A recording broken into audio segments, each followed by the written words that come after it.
Hello everyone, welcome to magic hands of Deepa. നമുക്ക് പെട്ടെന്ന് തയ്യാറാക്കി എടുക്കാൻ പറ്റുന്ന ഒരു പുളിശ്ശേരി ഉണ്ടാക്കാം. അതിന് വേണ്ടിയിട്ട് ഒരു ചട്ടി ചൂടാക്കിയിട്ട് ഞാൻ അതിലേക്ക് കുറച്ച് വെളിച്ചെണ്ണ ഒഴിച്ചു, കടുക് ഇട്ട് കൊടുത്തു, ഉലുവ ഇട്ട് കൊടുത്തു, ഉണക്കമുളക് ഇട്ട് കൊടുത്തു, കറിവേപ്പില ഇട്ട് കൊടുത്തു, പിന്നെ കുറച്ച് ചെറിയുള്ളിയും വെളുത്തുള്ളിയും ഇഞ്ചിയും പച്ചമുളകും കൂടി ചതച്ചിട്ട് കൊടുത്തിട്ട് നല്ലപോലെ വഴറ്റി അതിൻ്റെ പച്ചമണം മാറുന്നിടം വരെ.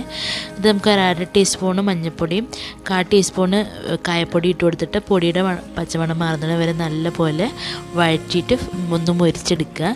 ഇനി നമുക്കതിലേക്ക് 1/2 ലിറ്റർ തൈര് നല്ലപോലെ സ്പൂണും കൊണ്ട് അടിച്ചെടുത്തിട്ടുള്ള തൈര് നമുക്ക് ഒഴിച്ചു കൊടുക്കാം.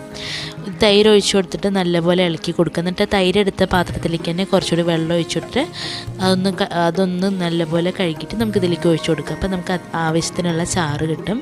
ഇനി നമുക്ക് നല്ല ഇളക്കി യോജിപ്പിച്ചതിന് ശേഷം ആവശ്യത്തിന് ഉപ്പ് ചേർത്ത് കൊടുക്കാം.